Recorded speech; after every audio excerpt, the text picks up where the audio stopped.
What's up, peeps? It is full-blown summertime over here in this house, and, well, if you haven't been entertaining your little ones for the last year and a half, here's some more ideas for you, just in case you need to get outside and, pelt them with some Spongebobs, which I'm going to show you how to make.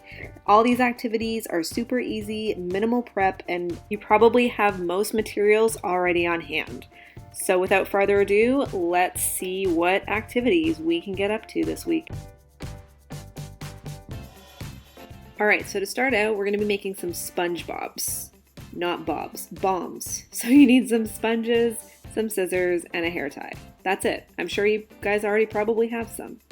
So you're going to want to start by cutting your sponges in 3 lengthwise. And make sure you have a sharp pair of scissors. Mine probably should have been a bit sharper, but whatever.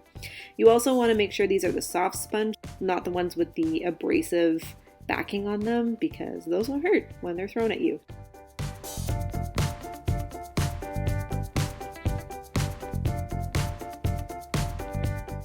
So then you're just going to want to take your rectangles and arrange them in a group of 9. So 3, 3, and 3 stacked on top of each other. And you can alternate colors. You can, of course, get other colors of sponges. This is just what was available to me at my Walmart. Couldn't find these at the dollar store. I don't know. Maybe I was looking in the wrong spot. But anyway. Then you want to use your hair elastic, and I had to go over twice. It depends on what size of hair elastic you use. And then you just want to kind of fluff out these sponge pieces to make a ball.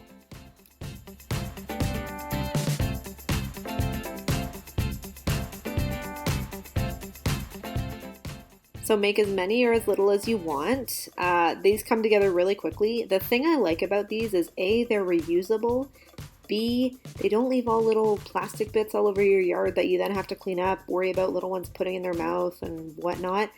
And they're also a lot easier for kids to pick up. I find water balloons are a little bit slippery. These have a good grip, and they don't hurt as much when they're thrown at you from experience. So, you're welcome. And as I said with these, the fun never stops. You don't have to worry about all your water balloons breaking and then the fun's over. You can reuse these again and again.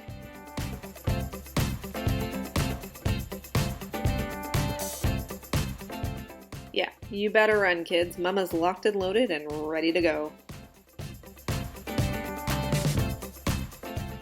Alright, so this next activity I'm going to call a nature scavenger hunt.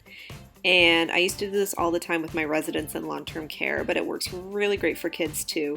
So I just used an old piece of cardboard and I wrote on it 4 items that my son would be able to find in our backyard or in a park or wherever we happen to be doing this activity. We have sticks, flowers, leaves, and rocks. So my son can't read yet, so I ended up just going out in the yard and putting items from each category into the box just to give him a visual of what he needed to do. So look, where does that go on here? Do you see any flowers? Yes. Where do the flowers go? Go way down. Okay, put it down. Good job. Even my 16-month-old daughter got in on this. I mean, she wasn't putting it in the right categories, but the thought was there. The rain started shortly after this, so I wasn't able to film the end, but it worked really well. Alright, so for this next activity, you can use your sandbox, your garden, or go to a local park that's got some sand or some dirt that you could dig up. But this is what I like to call a treasure hunt. So basically I just bury my kids' toys in the sand, and then they spend a long time trying to find them all. It's great.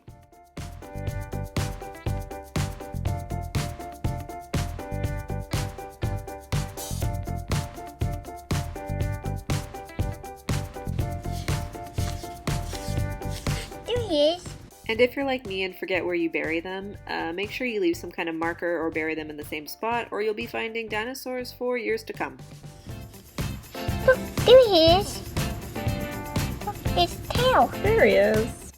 Alright, another simple activity, some painter's tape and a sidewalk or driveway or some type of surface that you can do sidewalk chalk on.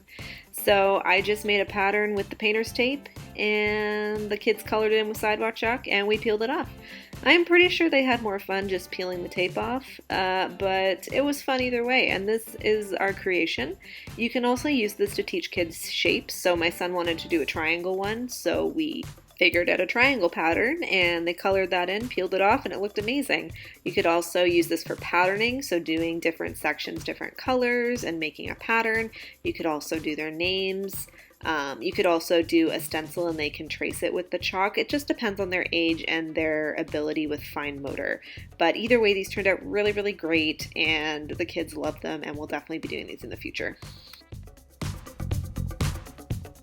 Alright peeps, well that's it for today. I hope some of these activities gave you some good ideas to keep those kiddos entertained. I know they're out of school, not that that meant much for this year, but either way, I hope you find some inspiration or can use some of these tips and tricks and fun activities to do with your kids. We definitely had fun doing them and we'll definitely be doing a lot more in the future. But that's it for today peeps. Stay tuned and I'll see you in the next video.